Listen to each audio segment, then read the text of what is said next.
Madam Clerk, call the roll. Representatives Baum, Camper, Freeman, Gant, Hawk, Hazelwood, Lynn, Ogles, Todd, Whitson, Williams, Wendell, Chairman Hicks. Here. You have a quorum. All right, thank you very much. Members, I'd like to call the Finance, Ways and Means Subcommittee to order for March 9th, 2022. Are there any announcements or personal orders this morning? Seeing none. We have 42 bills on our calendar for today, and we're going to begin with item number 1. Item number 1 is going to be House Bill 2656 by Chairman Hulsey. We have a motion and a second. You are recognized on House Bill 2656. Thank you, Mr. Chairman, and thank you, committee. House Bill 2656 is a bill that I'm presenting on behalf of Speaker Sexton, also known as Truth in Sentencing bill. And this is what it does. It's vital for holding the violent offenders accountable for their actions while also protecting victims and the public. Under the system we have now, there's not a judge, a jury, a district attorney, or Department of Corrections, or anybody else who can tell the family of a victim how long a person's going to be incarcerated till they're eligible for parole or get a parole hearing or come out on parole. There's no way to define that now.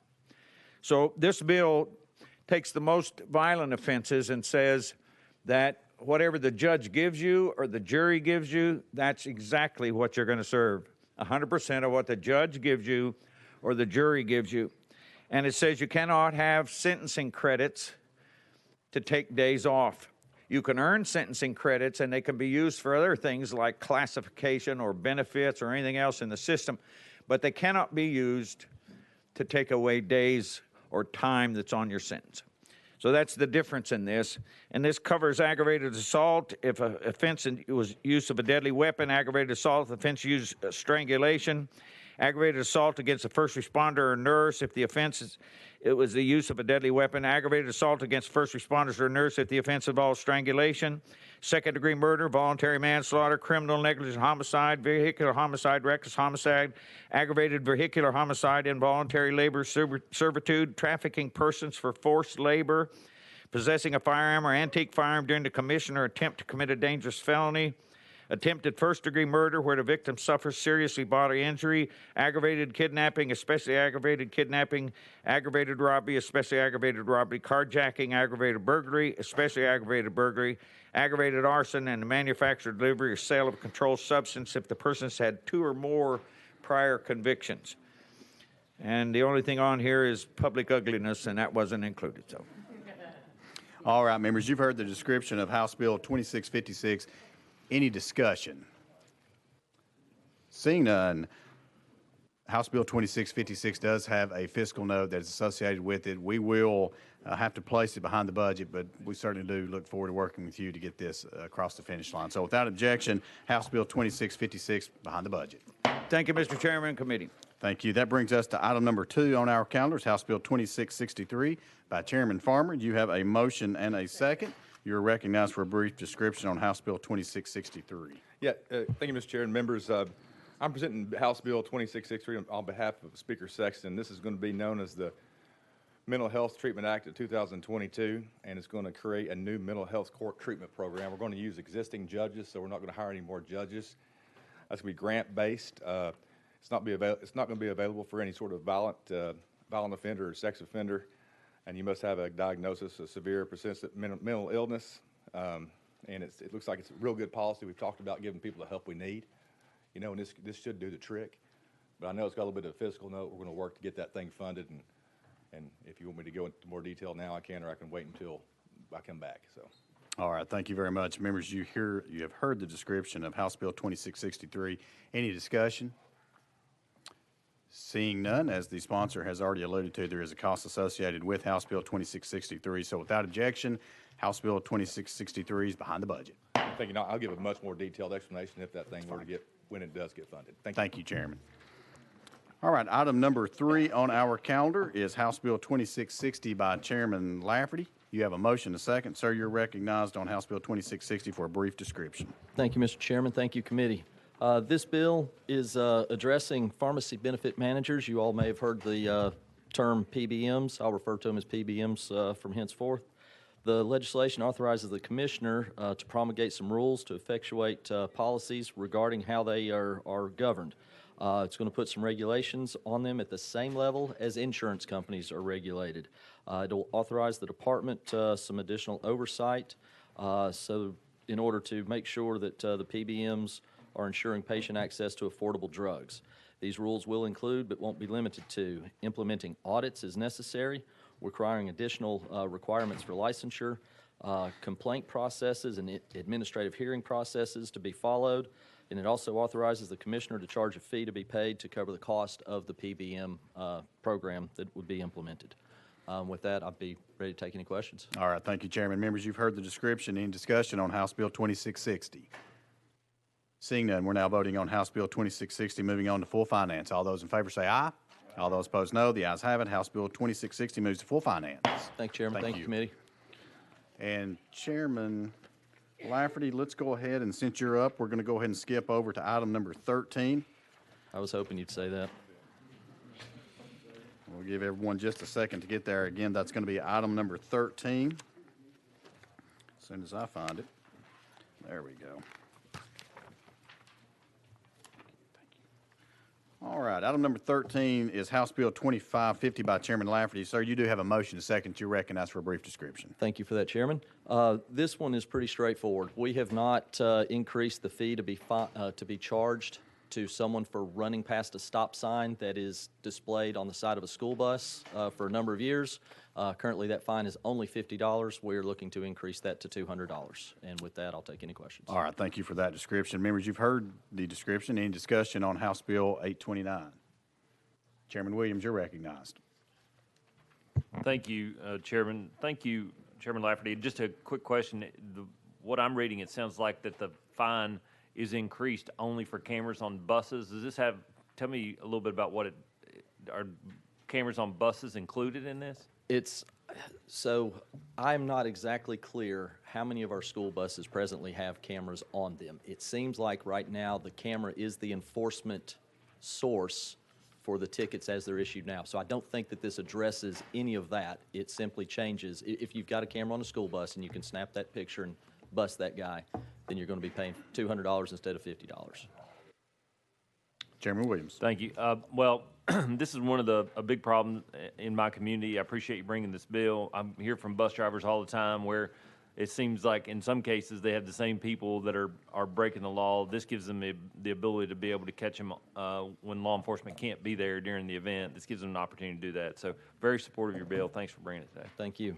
Thank you, Chairman Williams. Leader Gant, you're recognized. Thank you, Chairman. Are there any earmarks for this increase that are going to a certain place? It's my understanding that all the procedures stay the same. Those dollars that are collected stay with the LEAs. Okay. All right. Leader Thank you, Gant. Chairman. Thank you. Further discussion?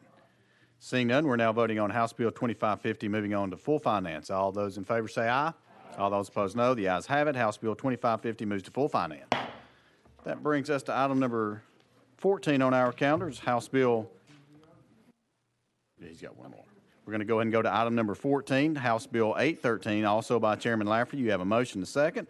Looks like you have an amendment that you would like to file. Is that correct? I thought that I had all amendments in place. My apologies, committee. I have 014961. 014. Yes, sir, that is correct. Is that correct? All right, do we have a motion and second on the amendment? We have a motion to second. You're recognized on the amendment for a brief description. Okay. Food Freedom Act. What is it? What does it do? Trying to unleash the shackles of regulation that inhibit some of our local food producers from making food items at home for distribution in their communities. Right now, we have got a series of kitchens across the state that these folks must pay to use, must make transportation to get there to use, or they have to find a commercial kitchen locally that they can use. Those kitchens are all licensed and inspected. This removes anybody that's wanting to produce something will not have to go and use one of those commercial kitchens.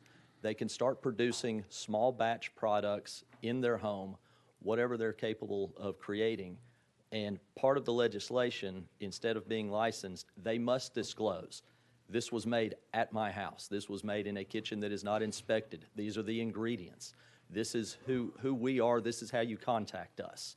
So basically what we're doing is trying to open the door for people in rural communities, for people in the city that maybe have a talent for confections, whatever it might be, give them an opportunity to sell food products locally grown, locally sourced, and locally distributed. Cuts out distribution cost, cuts out a lot of other things. It does not stop, this bill does not stop the Department of Agriculture or the Department of Health from investigating if there is ever a cause of a food-borne illness. They still have all of the rights to go in and make sure that things are going okay in that regard.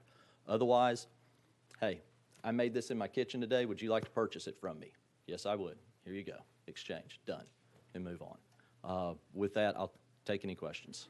All right, members, you've heard the description of the amendment. Any discussion on the amendment? Chairlady Hazelwood, you're recognized. Thank you. Just a question for the sponsor. Yeah, we'll do the Dodge thing. So this does not stop the Department of Ag or Department of Health investigating, an outbreak that could be traced back. But is there any upfront? There's no methodology for inspection of this home kitchen, so it's sort of buyer beware.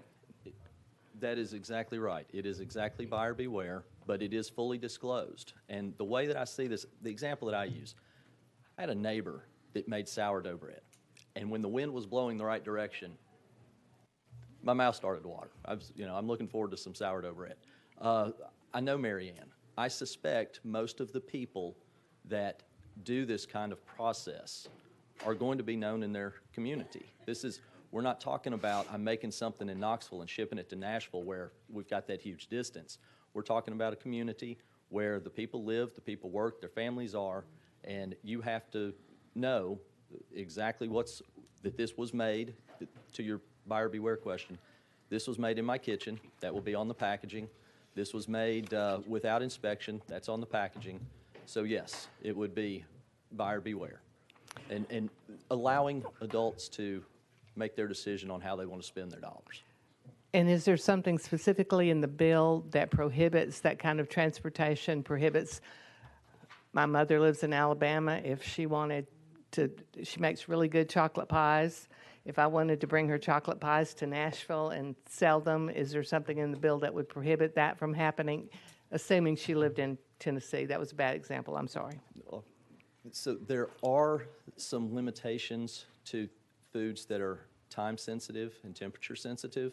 We don't want something that is going to spoil quickly out there because that would create some, bacteria grows quick. We're not talking about food products like that. We're talking about things that have stable shelf lives that are easily transported, easily made, easily consumable.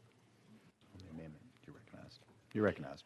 And who monitors that exactly? How is that monitored? Who's determining, if I'm in my kitchen baking, who is determining that I'm only trying to sell foods that meet those criteria? That is a wonderful question for which I'm going to have a poor answer. I have not exactly thought through that part of it, but it is back to the buyer beware side of things. You know who you're dealing with. You know where this came from.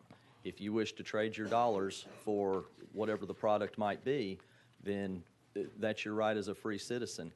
If you have some issues, you can report those issues to the Department of Health, to the Department of Ag, and you could get something going that way. So there are remedies if there is a bad actor out there. But I'll point out too, we occasionally in this country have huge outbreaks, salmonella, other things like that go on, and we've got all kinds of regulations around our farms, around our cattle, and we still have instances arise. Chairlady Hazelwood. And I'm not sure that I understood the answer in it because I phrased my question poorly. But again, is there something in the legislation and some methodology for monitoring that I would not be able to make a product in Chattanooga and put in my car and sell it in Memphis at a craft fair or whatever? You could absolutely do that. And the information on the packaging must be there who made it, where it came from, and so on. Which kind of negates your argument that you would know who you were buying these products from, and that would be someone in your community. I appreciate the idea and the attempt to loosen the shackles, as you mentioned, but I do have some health and safety concerns, and for that reason, I'll be voting no on your bill. But thank you so much. Sure. Thank you, Mr. Chairman. Thank you, Chair Lady. Representative Freeman, you're recognized. Thank you, Chairman. So you've said a couple of times that there's a requirement for a buyer beware notification. Is there anything in the bill that calls out how large that has to be, or where on the on the packaging it is? One moment, please.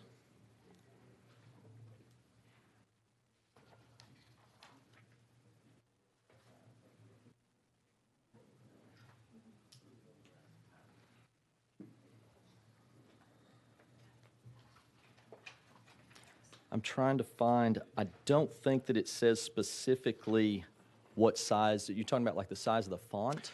You're recognized. Yes, I mean, we had several bills recently that required very specifically red signs, yellow lettering, called out the height so that it was very clear. And as I was looking through, I didn't see it. So back to the comment made a second ago, seeing that there's no limitation to where you can transport this, I also didn't see anything that wouldn't allow somebody to buy up a bunch of cookies and bread and package them together and take them somewhere that may not be from one kitchen. They could be from 10 kitchens. The comment that we currently have breakouts in health and food safety, I mean, that's with all the oversight, all the inspections. And I mean, to me, removing those guardrails could be potentially dangerous. And if someone goes into a store and assumes that a product was made in a facility that was tested for safety and they don't understand what they're reading, that it was made in a home kitchen, I would assume that they're thinking that home kitchen was inspected and was cleaned, and there's no way to verify any of that. May I give you just a little bit of what is required on the packaging? Yes. On a label affixed to the package, if the food item is packaged on the label, it must, let's see, there must be a placard. Oh, I'm getting confused here, just a second. So the product should say the product is produced at a private residence that is exempt from state licensing and inspecting. This product may contain allergens. The information required must be affixed to the package if the food item is packaged. It must be on a label affixed to the container if the food item is offered for sale in a bulk container.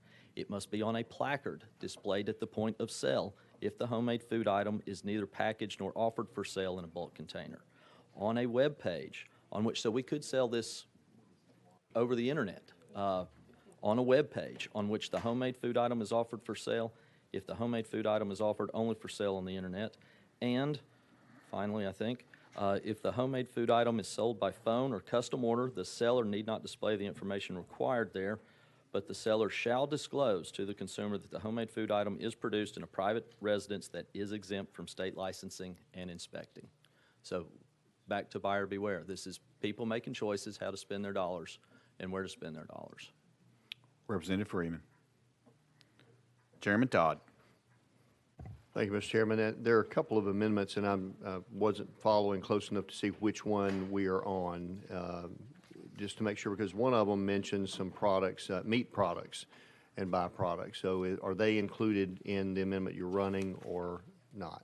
No, it's not my intent to have meat products included in this. Okay, that's what I assumed, but I wanted to make that clear in case someone with the public's following this. And I certainly support your effort here. I think this is a good idea especially when things go south, but even just right now when folks just want the choice to be able to provide this kind of a product to their neighbors, and even if they took it to farmers market or whatever, I think again, folks know what they're getting. They can read. They can tell that with the appropriate labeling like you're requiring here, that this is not in a state licensed or monitored facility. So they need to know those people, and I think folks can make the right choices there.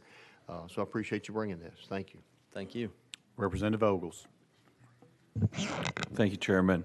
And to the sponsor, I understand the intent of the bill, but I do have some reservations. One of which is I can't tell you the last time I read a label on anything I ate. I probably should, but I just don't. And I think the general public just assumes there's a certain level of standards, especially food producers are held to. The second slight problem I have is these inspections that the state does. Those inspectors are really a resource to those facilities. Those inspectors are very knowledgeable. They understand policy and procedure. They have keen eyes.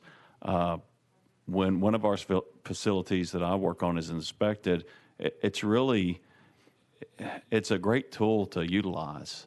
Those inspectors work with the staff. They work with the owners. They have suggestions. They have their checklist. I mean, it's really, I know we don't like regulations and red tape, but for the food service industry, those inspections are really a vital process to the service industry, and I hate to see that go away. I understand the intent, but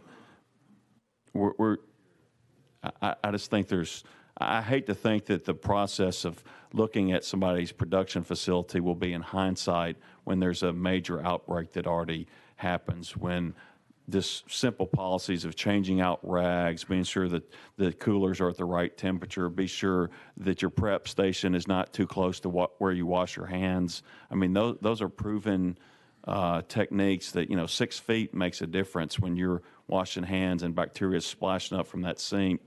You don't need to be prepping food in that area. So for that reason, I won't support your bill as written, but I understand the intent. I think that some of those guardrails are well intended and we need to keep them in place. But thank you to the sponsor. Chairman Lafferty, response? I appreciate your concerns. There is evidence in several other states that have done this, that there have not been any outbreaks. There has not been any increase in foodborne illnesses in those areas. Again, we're not talking about somebody that's filling up a tractor trailer with foods that they made that morning and shipping them around the state. We're talking about small batch, mom and pop, with the possibility of outgrowing their kitchen. What we hope is they outgrow that kitchen and they become the next McNee Foods.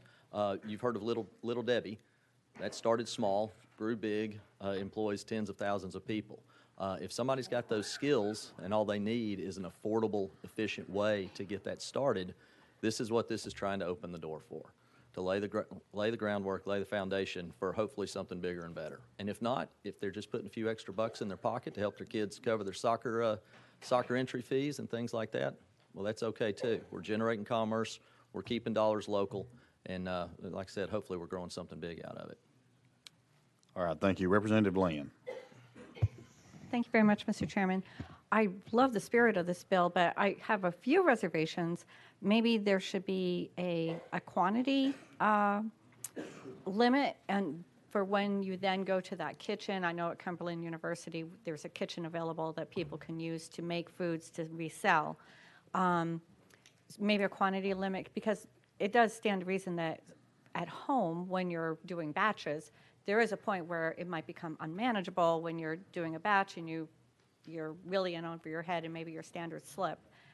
Or maybe there's a point where you get to be such a manufacturer that it's time to step up to that more professional environment of the kitchen at Cumberland University, and hopefully one day you'd have your own kitchen manufacturing. So I'm wondering if there's a batch limit component to this, just for common sense purposes. And then also, I didn't see anything about weights and measures, and that's normally an expectation that there might be a product marked with weights and measures, especially if it's a product sold by volume. People generally would need to know how much they're buying. Chairman Lafferty, you're recognized. I'm not exactly sure how to address the weights and measures part. There are as many people out there that are producing these things. You could have as many different ways to weigh and measure, I guess. So I don't really have much of an answer for that. I'm sorry. Representative Lynn? And what about the batch part of it?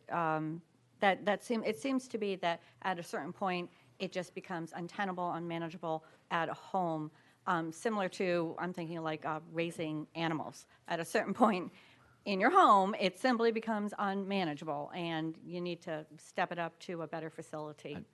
And that is the hope, that you are able to grow something so much that you do need to step up to that bigger facility, that you do need to find that commercial kitchen that can help you accommodate your customers.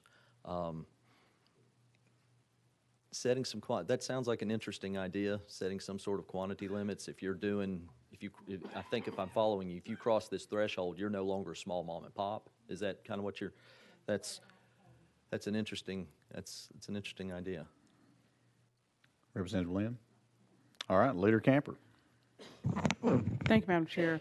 Are you trying to get a situation where, like my grandmother make the best caramel cakes, and there are neighbors during Christmas that want one of her cakes, so she'll be able to probably bake about 10 of these cakes and sell them to the neighbors.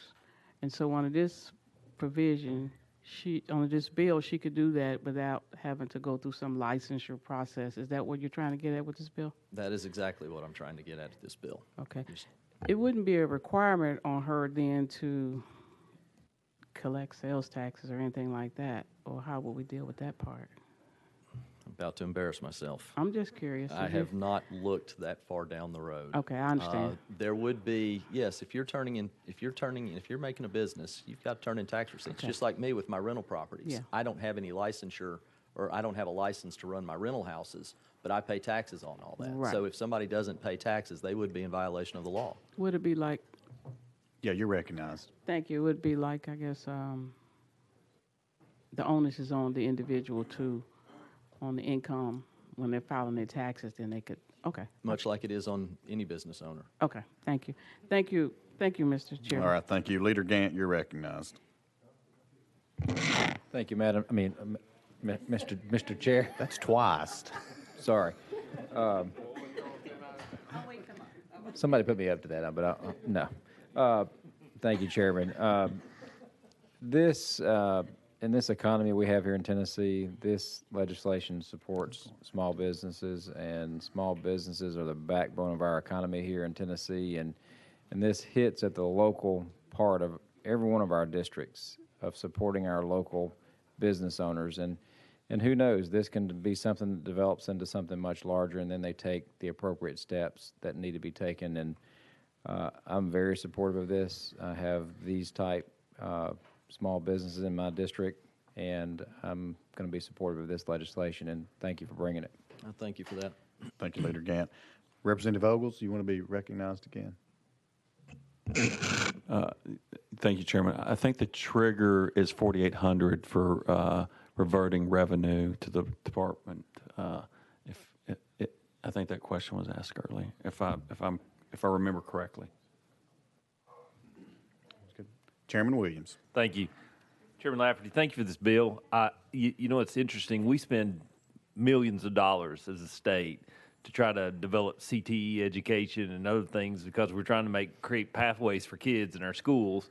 What this bill would do, it would say to a 16-year-old guy or gal, you can make desserts in your house and sell them at the corner market with the idea that you're developing a pathway to something else. One of the most prolific cake bakers I've ever met in my life started in her home. She's in her 60s now, but she started in her home when she was a little girl, and she made our wedding cake when we got married. And I just think if we're going to remove barriers for people to be successful in their lives, this is an opportunity for them to do that. I agree with my representative friend to my right. Maybe there is a gross sales dollar volume number where he says, okay, now you got to this point, you got to spend $50,000 on a commercial grade kitchen. That makes sense. But what you're doing is you're disincentivizing the creativity of young people or somebody, a young mother who's trying to get back in the workforce. This gives her an opportunity to do that and stay home with her kids. I think it's a great opportunity for us to kind of create a new pathway for citizens of our state, and I'll be supporting your bill. All right, thank you, Chairman Williams. Any further discussion? Again, we are on the amendment. I see no further discussion on the amendment. Therefore, we are now voting on Amendment 014961 to House Bill 813. All those in favor say aye. All those opposed, no. The ayes have it. We are back on 813 as amended. Members, let me state again, if you would like to be recorded as a no anytime throughout our hearing this morning, please let the clerk know. All right, with that said, we're back on the bills amended. Any discussion? Further discussion? Question's been called. Any objections to call the question? Seeing none, we're now voting on House Bill 813. Moving on to full finance. All those in favor say aye. All those opposed, no. The ayes have it. House Bill 813 moves to full finance. Thank you, Chairman. Thank you, committee.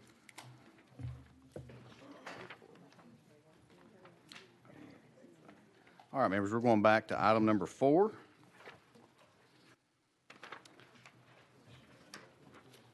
Item number 4 on our calendar is House Bill 1025 by Leader Lambert. That has been requested to be rolled 2 weeks. So without objection, House Bill 1025 rolled 2 weeks. All right, that brings us to item number 5 on our calendar is House Bill 2098, also by Leader Lambert. Do not see him. We will, without objection, we will roll this to the hill. That brings us to item number 18. We're going to switch around just a little bit to try to accommodate some folks that need to get back to committee. So item number 18, and I'll give you a second to find that. Item number 18 is going to be House Bill 499.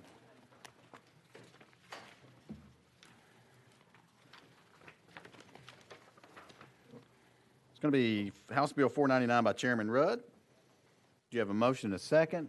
Can I get a motion and a second? We have a motion. Is there a second? You have a motion and a second. You're recognized on House Bill 499 for a brief description. Thank you, Mr. Chairman. This does not change any current law or adapt any fines. This is simply a $500 allocation so the coordinator of elections can make printed copies for the precincts. This is to put up a warning sign at the precincts that someone could potentially be committing a Class C misdemeanor, which is already in current law, if they cross over from one party to the other without the intention of staying or they sign an oath of allegiance. That's current state law. This is just putting a warning sign up when people vote just so they're aware they could be breaking the law, and that's all it does. All right, thank you very much. You've heard the description, members, of House Bill 499. Any discussion?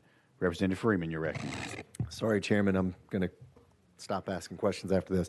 So I just want to understand, so I'm a Democrat, you're a Republican, I like you, I want to vote for you. I can be committing a Class C felony for voting for you in a primary?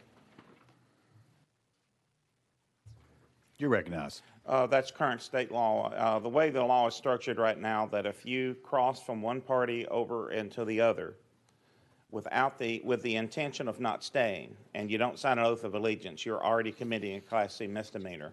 This doesn't change that. It just puts a warning sign up so people know when they go vote. You're recognized, Representative Freeman. So I know in a lot of states we register with a party and that's it. What is the process today? So how do I know you're a registered Republican and I'm a registered Democrat? Well, you're recognized. We don't have registered vote, but we do have primary history. If you have a history of, let's say that you have a history of voting straight Ds and you cross over into the Republican primary, and then the next election you go straight back to the Democrat primary, that's how we judge whether you're a Democrat or Republican, is what primary you request. That would be breaking the law.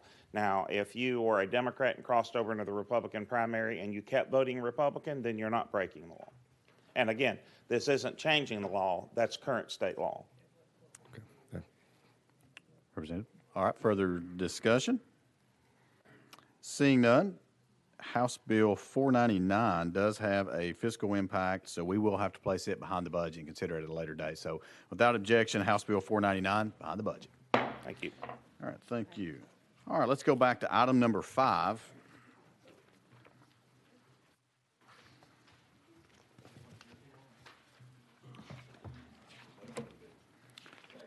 Item number 5 is House Bill 2098 by Leader Lambert. You have a motion and a second. Sir, you're recognized for a brief description. Thank you, Mr. Chairman, and I will keep it very brief. I know you have a lot of bills today. This bill has been filed many times over the years to make assault on an officer with bodily injury. So someone comes up and literally punches an officer in the face or something like that, an E-felony. Many other states do this. In fact, several that are surrounding us. This moved through all of our committees. It does have a fiscal note, but unfortunately, the Senate Judiciary Committee disagreed with the wisdom of our committees, and this bill actually failed in the Senate Judiciary Committee. So I was relatively surprised by that, but obviously it's a bicameral legislature that can happen. At this time, Mr. Chairman, I would ask it be taken off notice. All right, thank you very much. Oh, Chairman Williams, recognized. Thank you, Leader Lambert. I just wanted to say this actually happened to one of my police officers in my community about 3 years ago on a traffic stop. Guy didn't want to get arrested, knocked 6 of his teeth out, had to have surgery, misdemeanor charge. We really, as a body, should look at this about protecting our law enforcement. It's extremely important to us. Thankfully, he was able to get back to the to his job after a couple of months. But every year he calls me about this bill and the importance of it. And so I just wanted to say that. Appreciate you bringing the bill. Look forward to doing it again. Leader Lambert. Thank you. And again, I have multiple experiences like that as well in our community. Every single one of our communities, this had a rather large fiscal note on it for that reason. This happens to officers all day, every day. Thank you. Thank you for supporting. All right, thank you. Leader Gant, you're recognized. Thank you, Chairman. Leader, good to see you. Thank you for bringing this legislation. Remind me and the committee, I think back during one of our special sessions last year, didn't we pass some legislation that addressed the assault of a police law enforcement? Leader Lambert. We have, and we've done it in many different ways. The one thing we have resisted doing in years past for some reason is exactly the situation that Chairman Williams mentioned, is where an officer is assaulted with bodily injury, it remains a misdemeanor, unfortunately, under state law.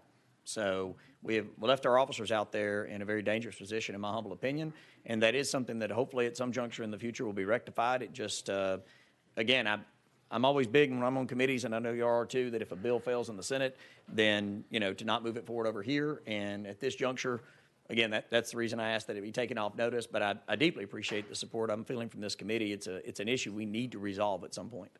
Well, thank you for your leadership on this. Thank you. Chairman Todd, you're recognized. Thank you, Mr. Chairman. And I would really like to see us vote on this and keep pushing it, quite frankly. Budgeting is a matter of priorities, as we all know. And just because some in our state government don't believe this is a priority, I don't think that should lessen our intent here to protect those officers and get this where it needs to be. So I would appreciate you keeping it on notice, and let's vote it out. Thank you. You're recognized, Leader. Mr. Chairman, I'm at the will of the committee. It does have a fiscal note. I anticipated coming in here today that it would probably go behind the budget. I was going to take it off notice, but obviously I'm at the will of the committee on whatever your desires are on which pathway to take. Chairman Todd. Mr. Chairman, I'd love to vote it out too and move past this committee, but I understand the chairman smiling at me there. I don't anticipate that will occur. So hope springs eternal. Representative Ogles. Thank you, Chairman and Leader. I really like this bill, and this brought up, we've had this question here in criminal justice for a couple of years now. We've made it a felony to camp on state property. We've made it a felony to throw a brick at a utility station to break a window. We've protected property in the state, but yet you can be to some degree, a person and be hit by that same brick and have severe bodily injury, and yet it's a misdemeanor. That makes no sense. I don't know how we ever got in this posture, and it needs to be remedied quickly. Thank you, Leader, for this piece of legislation. Thank you, Representative Ogles. Leader. I have no response. Again, thank you. And again, I appreciate all the support of this, and I know your law enforcement officers do too. It is something that needs to be remedied. We need to take an assault on an officer, every single assault on an officer, serious, because when someone assaults an officer, they're assaulting an officer that is serving the people of this state. In essence, they've assaulted us all. Thank you. Chairman Williams. Thank you. And I recognize that we all understand procedurally where we've been as it relates to this. I guess my question to the chairman is, one thing we do know about bills that go behind the budget, they go there to hide for a couple of weeks. I guess the point is, he wants to take it off notice. We know we've kind of surrendered. I guess the question is, could we make a motion, put it behind the budget in the effort that maybe our friends in the upper house would reconsider their actions over the coming weeks? Or I'm at the will of the committee. I'll make a motion that we put it behind the budget. All right, motion's been made and properly seconded by, I think, everybody up here. So further discussion on that motion? Seeing none, we're now voting on House Bill 2098 going behind the budget. All those in favor say aye. Aye. All those opposed, no. The ayes have it. House Bill 2098 goes behind the budget. Thank you, Mr. Chairman. And had item 4 been rolled 2 weeks? Yes, sir, that's correct. Thank you, Mr. Chairman. There are multiple bills on that topic of truth in sentencing. All are extremely important, and that's to kind of get all those in the same posture. All right, thank you Thank very you, Mr. much. Chairman, members of the committee, and I'm confident every one of your law enforcement officers heard your actions today. Y'all spoke strongly. Thank you. Thank you. Members, we're going to go to item number 6 on our calendars, House Bill 2012. House Bill 2012 has been requested to be rolled 1 week, so without objection, House Bill 2012 rolled 1 week. That's item number 6. All right, that brings us to item number 8. Item number 8 on our calendar is House Bill 25. Yeah, let's jump to item number 7. I'm sorry, I jumped around. Item number 7 is House Bill 2003. That is by Chairman Sapicki. That's been requested to be rolled 1 week. So without objection, House Bill 2003 will be rolled 1 week. That brings us to item number, there's Chairman Doggett. Chairman Doggett, you are recognized on House Bill 2573. You have a motion and a second. You're recognized. Good morning, Mr. Chairman and committee. What House Bill 2573 seeks to do is add on the Tennessee driver's license an indicator in the little restrictions area. If you'll notice on your driver's license, you'll have that there. You probably may have something for corrective lenses or along those lines, but we're going to put a code in there for persons who have been convicted of human trafficking. That way it adds another tool for law enforcement if they are conducting a traffic stop and they check the identification driver's license of an individual and they see that code on there, they can quickly recognize that that indicates that this person operating this vehicle has been convicted of human trafficking, and if there's other persons in the vehicle, it gives them an opportunity to investigate further. This may help prevent a crime from continuing to occur and may save lives. And with that, I would also say that the fiscal note on there is my good friend, the chair lady, her favorite word is minuscule. It is. This one truly is minuscule, I would say, potentially. Thank you for that description. Members, any discussion on House Bill 2573? You're recognized, Representative Ogles. Thank you, Chairman. Yes, and Chairman, I want to commend you as well as other members of your committee that have worked on this, and to those on finance that don't know this, last year Tennessee was voted the best state in the nation for our efforts to combat trafficking. So I commend your efforts on that and the hard work of your committee as well as other members, Leader Camper as well, who have worked on this issue for years, as well as other members of this committee. It's great to see Tennessee leading in a field that's so precious to us that we enforce and that we try to remedy. So thank you for your efforts there. Thank you, Representative.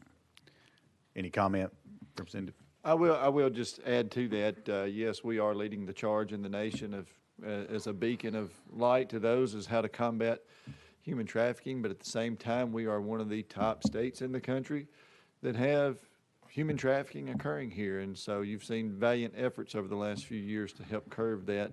And we're going to keep fighting until we do. All right. Thank you, Chairman. Representative Ogles. Good. All right, members, any more discussion?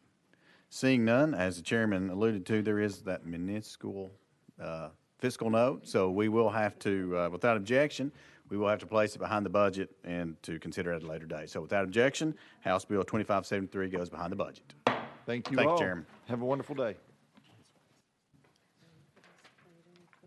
All right, members, let's move to item number 21.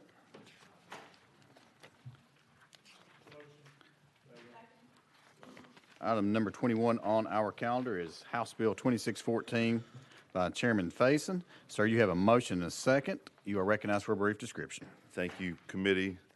Thank you, Mr. Chairman. Ladies and gentlemen, this is from my county, Cocke County, one of the distressed counties. We currently have a TIF that's sunsetted, and this just extends the sunset to June of 25. All right, you've heard the description. Any discussion on House Bill 2614? Chairman Williams, you recognize. Can you tell me what this impact has had with this bill being passed before, what kind of impact it's had financially over your district and how they've utilized it, which would provide justification as to why we should extend it? Great question. Thank you, Chairman Williams.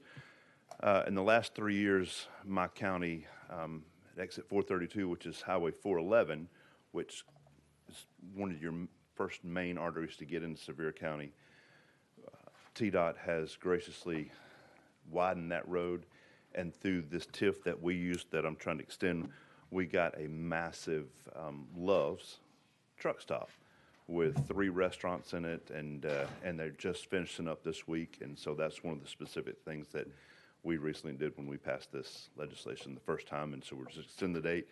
And we do have a signed memorandum of understanding with an incredibly large outfit that's wanting to move to the same exit that the whitewater rafting is on in Hartford, Tennessee. And this is one of the things they've asked to be able to be a part of that. I'd share with you after committee if you'd like to know specifically about this corporation that's coming, and it would hasten this project along. Chairman Williams. Thank you. I guess my concern about this is that if we continue to do carve-outs like this time after time after time and extend them, local communities have the authority to do tax increment financing, to do an IDB or something as it relates to their own local sales tax. I guess my concern is if we go to everybody's community, they're always going to have a great excuse as to why they want to retain sales tax revenue there. At some point in time, my fear is it's going to catch up with us, and we're not going to have as many places because we'll end up with pockets all over the state. We have one just through this committee where we're extending the sunset, and it was utilized in 2 communities and not in the 3rd, and so we extended it much like this. I guess my concern is that I recognize why we should do it for a short period of time in order to stimulate an environment where there's no development or development is limited, I suppose. But I have a little bit of concern about it. Does your local community invest in TIFs and through their IDB in order to do this with local tax dollars, or are they only doing it with the state portion? Chairman. We do both. Okay. Yes. Thank you. All right, further discussion on House Bill 2614. Seeing none, we're now voting on House Bill 2614, moving on to full finance. All those in favor say aye. Aye. All those opposed, no. The ayes have it. House Bill 2614 moves to full finance. Thank you, Thank you, Chairman. All right, members, that brings us back to item number 9.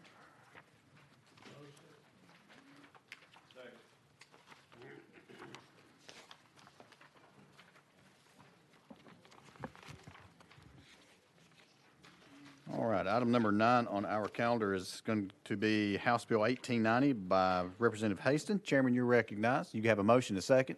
Thank you, Mr. Chairman. What this bill does is changes the definition for elementary schools from K through 6 to be pre-K through 6 for the purposes of receiving federal funding.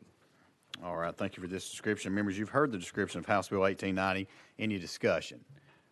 Seeing none, we're now voting on House Bill 1890. Moving on to full finance. All those in favor say aye. Aye.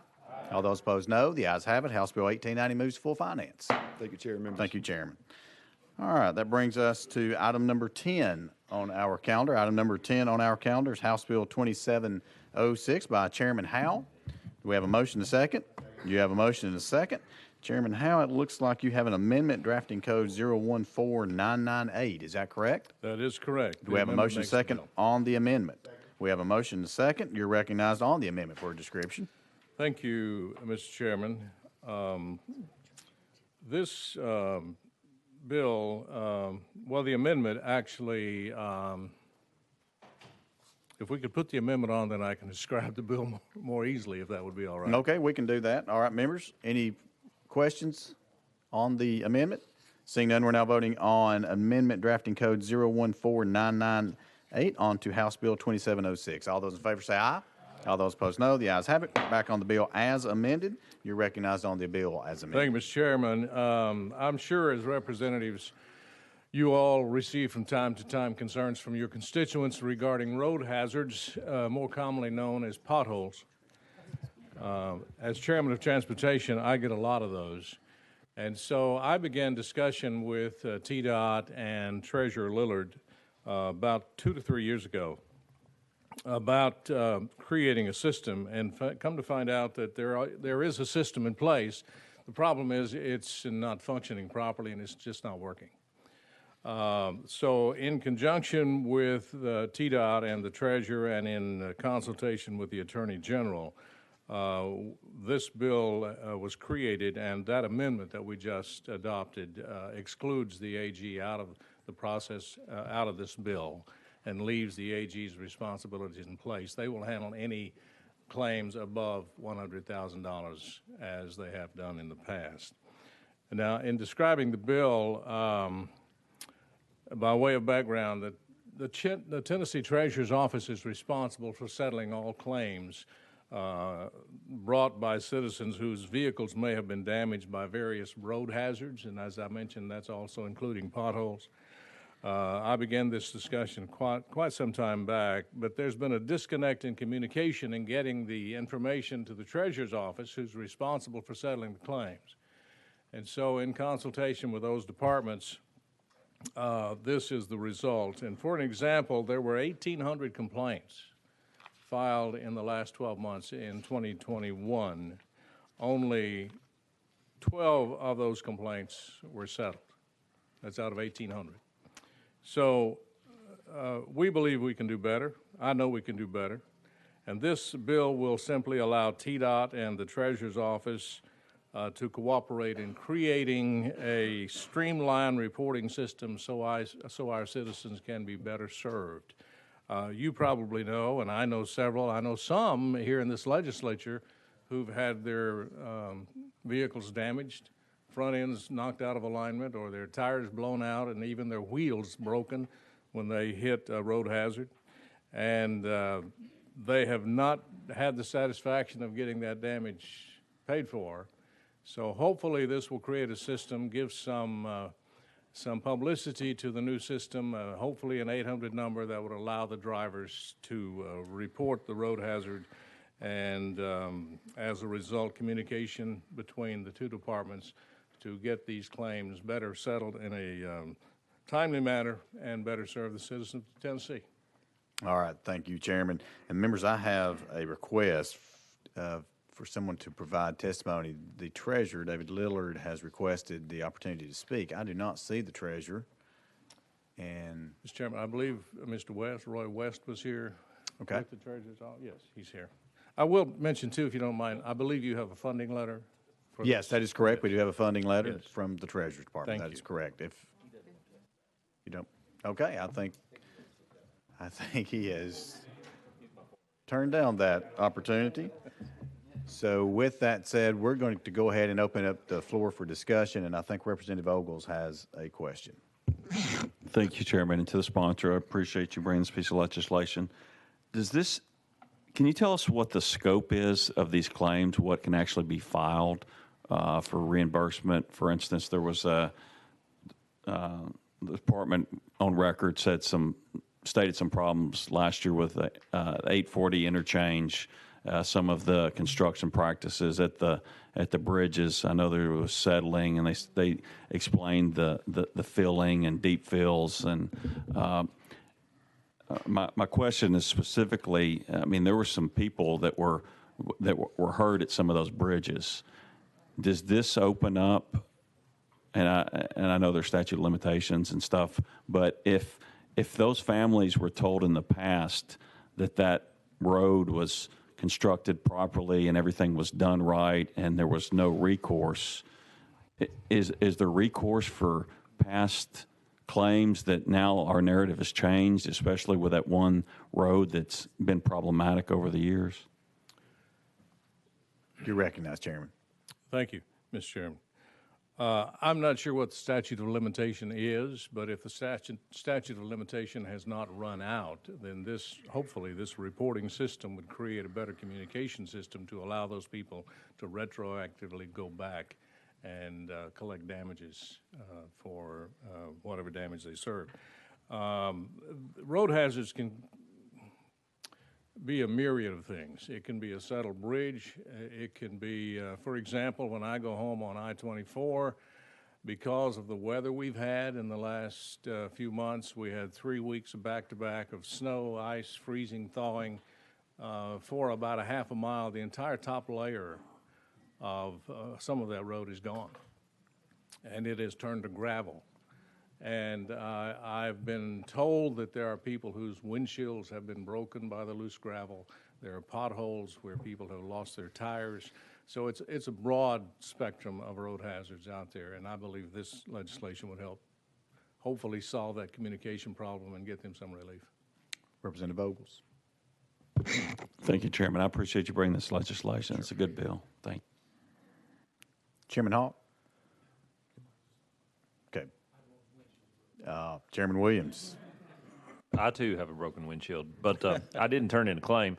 The data surrounding the claims and those paid, the number of claims and those paid, I'm told that based upon the old system, it's because you had to prove negligence upon one of the state departments in order to get paid. I guess the question is I've gotten a lot of phone calls from people in my district about this fund. My question is the proof of negligence still a component under the new plan, or it is? I'm getting the nod. It is. Thank you very much. All right. Thank you, Chairman Williams. Chairman Howell, would you like to respond? No. Okay. Unless there's more questions. All right. Leader Camper, you're recognized. Thank you, Mr. Chairman. I just want to commend the chairman for bringing this because we all get a lot of calls from constituents wondering where their claim is. Can you help me figure out if I'm going to be, reimbursed or.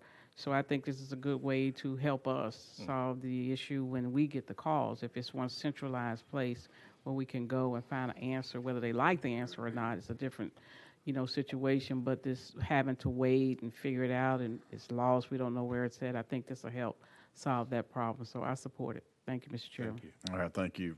You recognize Chairman Howell. If I may add also, Mr. Chairman, I think this is a good example of cooperation between two state agencies.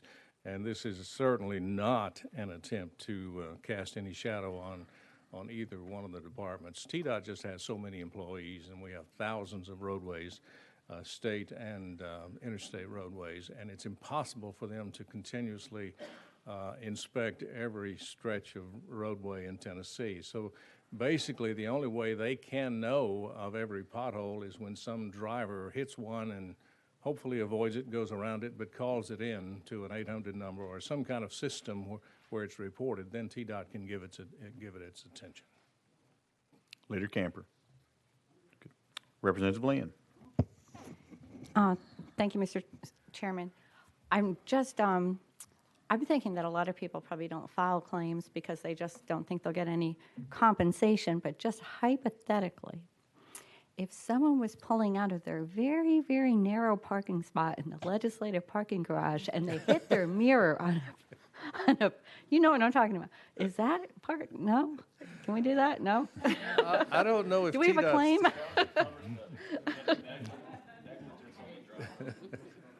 I don't know if that's covered by TDOT. All right. Further discussion on House Bill 2706. Seeing none, we're now voting on House Bill 2706, moving on to full finance. All those in favor say aye. All those opposed, no. The ayes have it. House Bill 2706 moves to full finance. Thank you, Chairman and committee. All right, that brings us to item number 11 on our calendar, House Bill 1907 by Chairman Kiesling. You have a motion and a second. You are recognized for a brief description, sir, and thank you for your patience.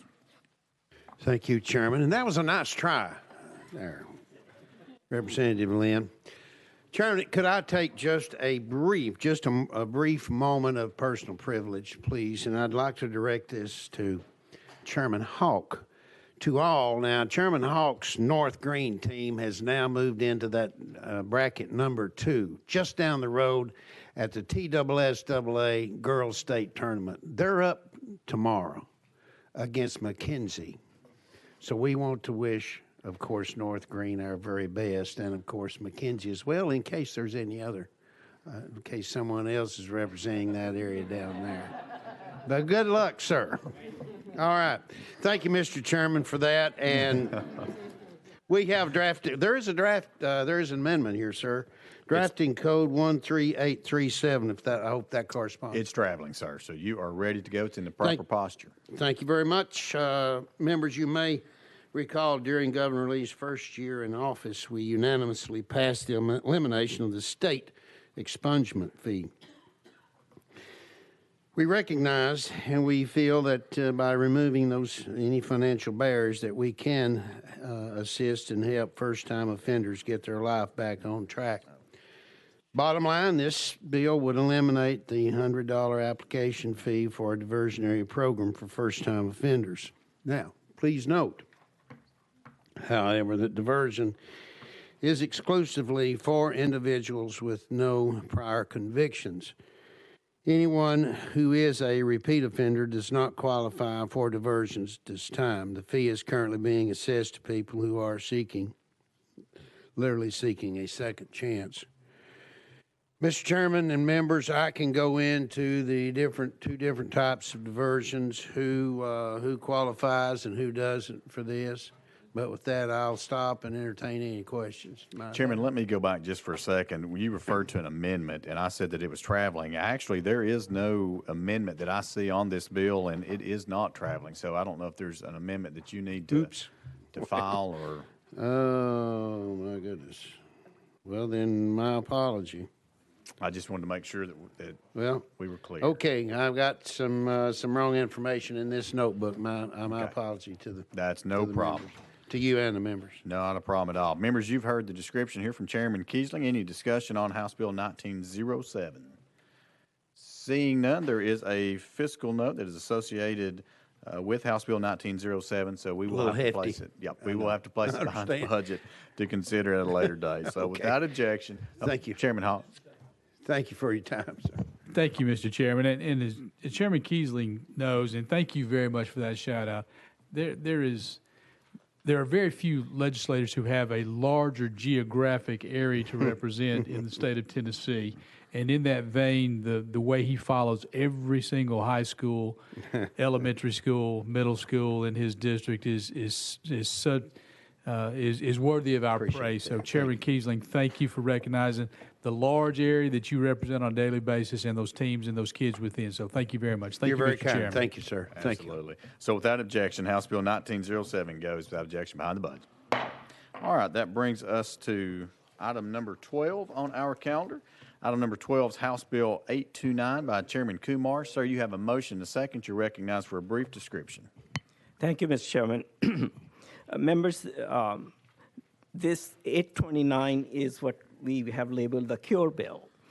From a public health perspective, there are a lot of treatments for disease, but very few cures. Treatments are repetitive, and therefore they are very expensive. This bill is an attempt to encourage innovation and cures. And it is a compact of 12 states.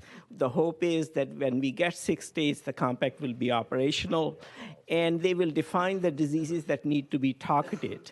And the reward is that if a person or an entity comes up with a cure, not a treatment for a disease, they will be offered or given all the savings that these states achieve during a 5-year period on a yearly basis. In return, the commission that will oversee the compact will own the intellectual property, license the intellectual property rights, and so on. So this compact was started in Ohio, and we have the honor of Speaker pro tempore of the Ohio legislature, the Honorable Jim Butler, visiting us for further explanation. And I think he's going to try to convince you, or he's going to convince you, as he did with the Senate, that there is really not a fiscal note on it. So So would you like to have your speaker He's come here forward? to speak and testify and clarify any matters. All right, members, just procedurally, let me tell you where we are and what we will need.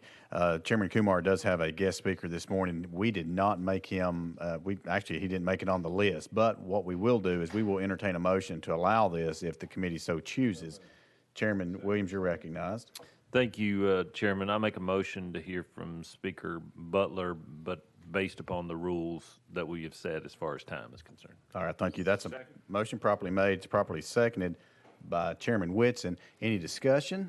Seeing none, we're now voting on that. All in favor say aye. All opposed, no. The ayes have it. We will now go out of session, and we will ask our guest speaker, Speaker Pro Tem Jim Butler. So without objection, we'll go out of session. Sir, as you make your way to the table, if you'll just identify yourself, and per our policy here, you'll have 3 minutes to make your statements, and then if you'll just sit idly by, we'll maybe have some comments and questions. You're recognized. Thank you, Chairman. And my name is Jim Butler. I'm actually the former Speaker Pro Tem of the Ohio House. We have term limits in Ohio, so I served my 10 years. It's actually 8 years. But I really appreciate your hospitality. I appreciate you making the way for me to be able to testify today. And I'll keep it short, Mr. Chairman, because I know there's lots of bills on the agenda. This bill, as Chairman Kumar mentioned, passed in Ohio in 2019. And by far, it's the most important bill that I saw in my 10 years of service that we heard in Ohio because of the potential it has to cure major life-threatening diseases.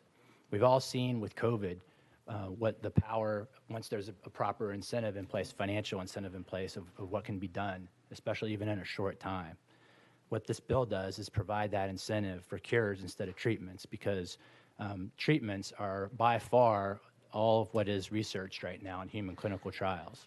Only the private sector does that research. Human clinical trial research, only the private sector does it. All the charities, government money, that's only for basic science research in labs.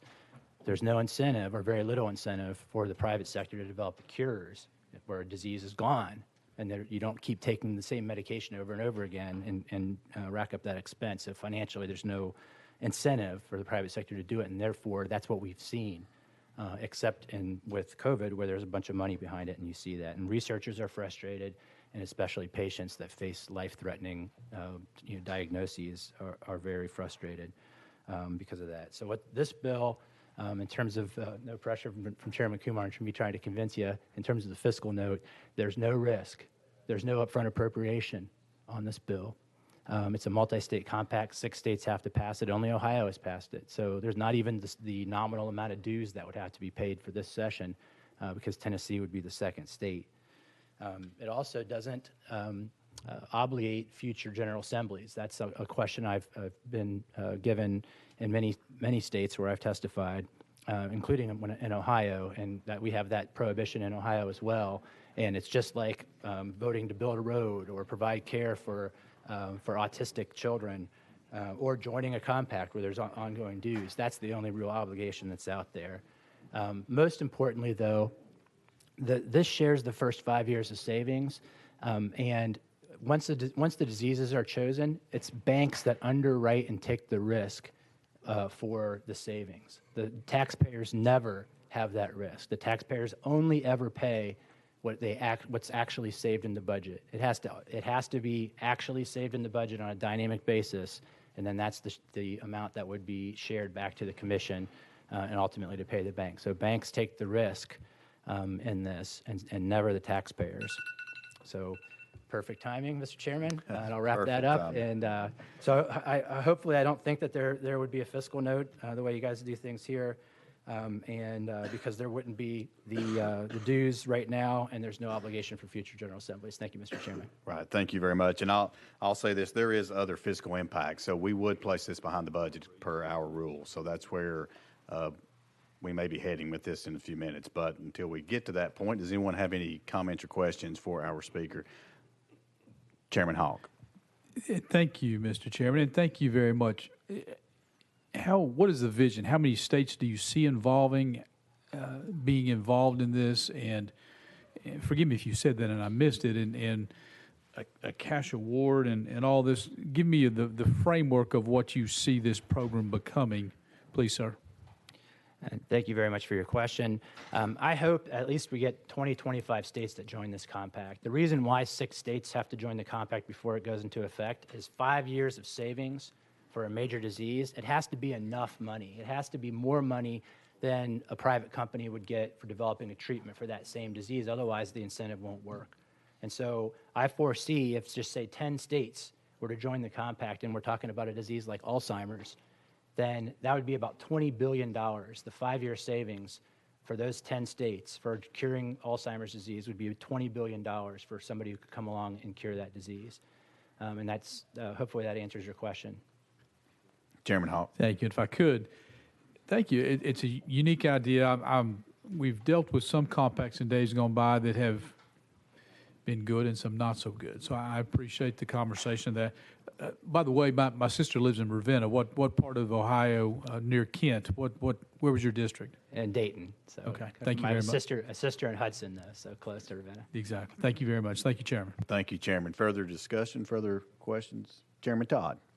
Thank you, Mr. Chairman. And this may seem like an odd question, but we've got another bill floating around about another kind of a compact that has some implications in it. Are there any other strings attached to this? For example, are we giving any other authority under this, and this can be for you or Dr. Kumar, that like any kind of eminent domain or any kind of powers that are transferred from the state to this compact other than the fiscal part that's been discussed? No, sir. There's no powers transferred. And I also want to note, too, that this bill has already passed the full Senate, including the Senate Finance Committee, as well as the House Health and House Government Operation Committee here in Tennessee. Chairman Todd. All right. Further comments or questions for our guest? Seeing none. Mr. Butler, thank you very much. Thank you very much, certainly Mr. appreciate Chairman. your time. Thank you. All right. Without objection, we're going to go back into session. Dr. Kumar, you'll be recognized at this time for any comments you'd like to make. Thank you, Mr. Chairman, and members for your patience. It's really a long shot and a pie in the sky is how I look upon it, but it will be fantastic if we were to incentivize and cure a disease rather than just continue to taking medications on a lifelong basis for chronic diseases. And that is, it's an original and a fantastic hope, and I think it will be good for us to be a part of it. Thank you. All right. Thank you. Thank you, Mr. Chairman. Any questions for Leader Camper? You're recognized. Thank you, Mr. Chairman. Thank you for the bill. I support the bill. Are there provisions in the bill that set up a mechanism for how you determine the 10 diseases that it will address? How would that work? You're recognized, sir. Forgive me, I didn't catch the last part. So which 10 diseases are we going to be looking at curing, and how do they come to a conclusion on which ones they are? When the compact becomes operational with at least 6 states, then there will be nominees from those states, and at that time, depending on the situation and the current environment, they will choose the diseases, the ones that will be targeted for cure. Leader Camper. Thank you. I was just thinking about whether there were, we could talk about it later. We can talk about it later. I like the bill. I support it. All right. Thank you very much. Further discussion on House Bill 829. Seeing none, as it's already been alluded to, there are some other fiscal impacts that we will have to consider, but certainly look forward to working with the sponsor to get this across the finish line at some point. So without objection, House Bill 829 will, without objection, go behind the budget. Thank you, Mr. Chairman. Thank you, Chairman. And committee. All right, members, that brings us to item number 15, to Chair Lady Littleton, who has been waiting very patiently. You have a motion and a second on House Bill 2145. You're recognized for a brief description. Thank you, Mr. Chairman. This is the Governor's Tennessee Foster Hope Bill.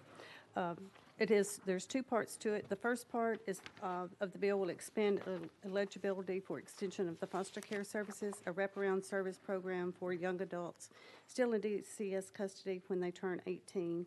Right now, if they go to college, they can stay in the system, but this says if they go to work, that they can also stay in the system if everybody agrees with it. The second part is DCS will allow to pay a per diem to a relative caregiver instead of placing a child in full custody. DCS does not currently reimburse caregivers who assume custody of a child they're related to.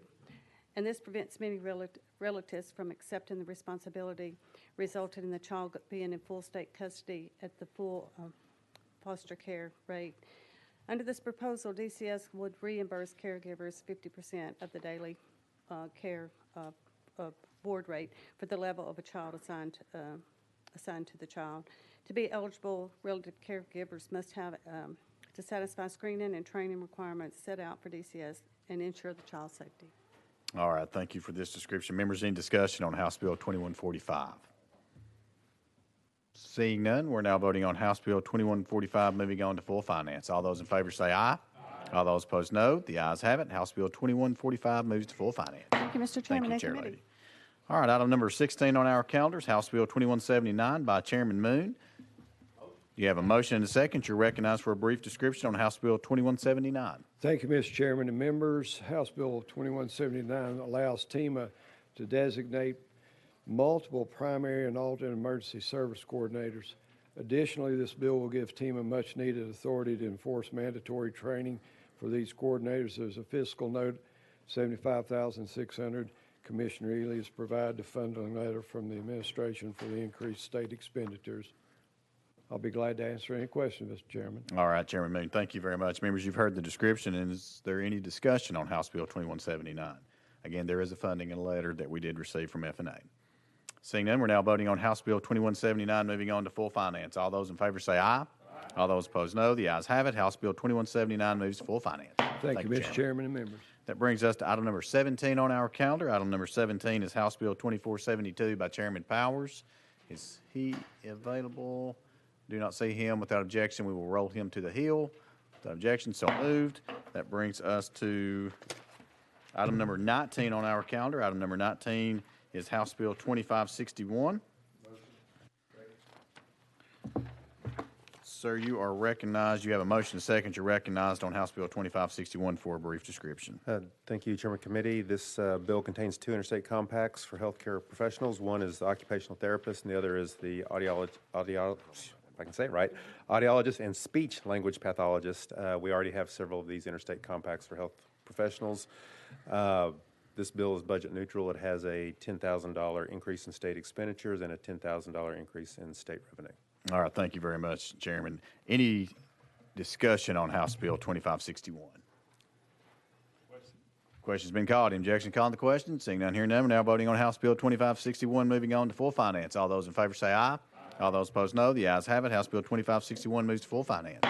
Thank you, Chairman. And Chairman Terry, it's my understanding, members will be on item number 20, House Bill 2672, and that's been requested to be rolled 1 week. Yes. All right, without objection, House Bill 2672 rolled 1 week. Thank you, Chairman. All right, members, that brings us to item number 22 on our calendar. Item number 22 is House Bill 2330 by Representative Bricken. I saw him earlier. I don't know that he's still in here. I do not see him. Without objection, roll to the hill. That brings us to item number 23, where Representative Byrd has been waiting patiently. Item number 23 is House Bill 2409 by Representative Byrd. Is there a motion and second? You have a motion and second. Representative Byrd, it looks like there is an amendment drafting code 014691. Is that correct? Correct. You have a motion and second. You're recognized on the amendment. Would you like to go ahead and put that on? Yes, please. All right, let's go ahead and do that. Any discussion on the amendment? Seeing none, we're now voting on Amendment 014691 onto House Bill 2409. All those in favor say aye.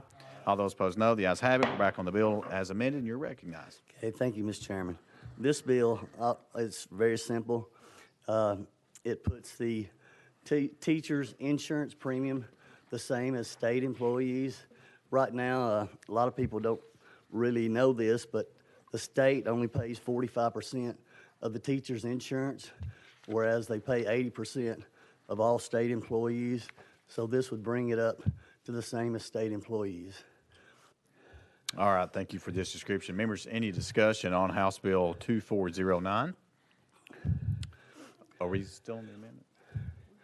We recorded the amendment. Yeah, we're on the bill as amended. Any discussion? You're recognized. And I would like to say, it would, we talked about the teacher shortage. Well, I know rural counties, they have a problem with teacher shortage because like Wayne County is a distressed county, and so a family insurance policy is right at $1,700, and the local and the state share is $849, and the teacher's share is $850.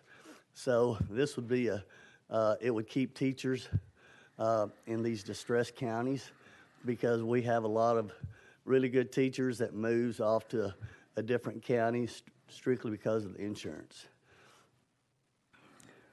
Thank you, Representative Byrd. Members, again, any discussion on House Bill 2409? Seeing none, House Bill 2409 does have a fiscal impact. Sir, thank you for bringing this forward, and I look forward to trying to work with you to maybe get this across. But until then, till we get that straightened out without objection, House Bill 2409 will go behind the budget. Thank you, Mr. Chairman. Thank you, sir. All right, that brings us to item number 24, Representative Dixie. I do not see Representative Dixie, so without objection, we're going to roll this to the Hill. Up. Oh, Leader Camper, you're on this one. I don't know if you want to take charge or do you want to just roll it to the Hill? Thank you, Mr. Chairman. I can handle the bill. All righty, I then. noticed that you had a special calendar on here. Okay, so I was item, curious about that. I'm sorry, go ahead.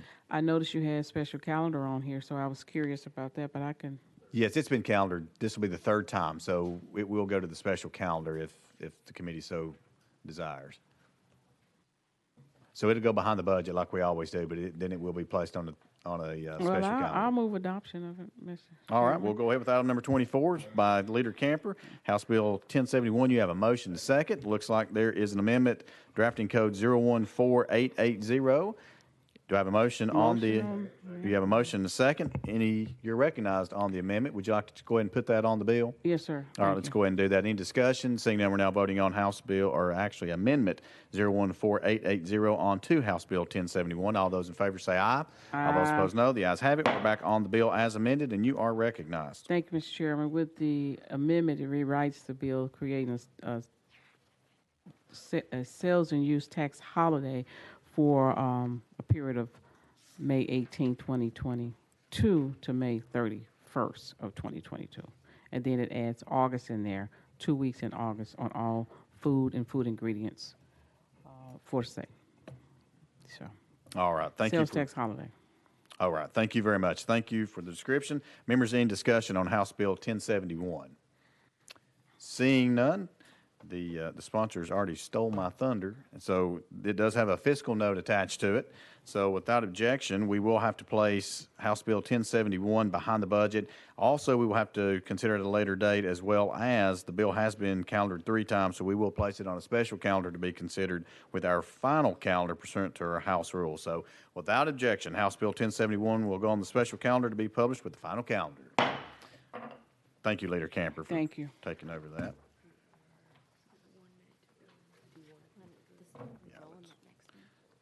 All right, members, that's item number 25. We're going to go right up until our time. So, okay. Yep. Item number 25. Item number 25 on our calendar is House Bill 1915. We've had a request to roll this 1 week without objection. House Bill 1915 rolled 1 week. That brings us to item number 26. Item number 26 on our calendar is House Bill 1833 by Representative Hall. You've got a motion to second.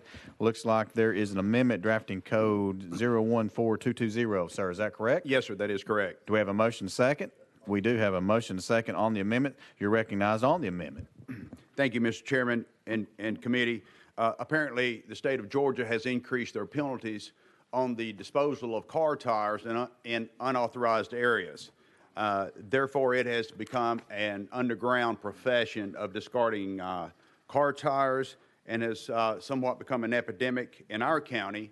And for those counties that are not having a problem with it, they soon will be.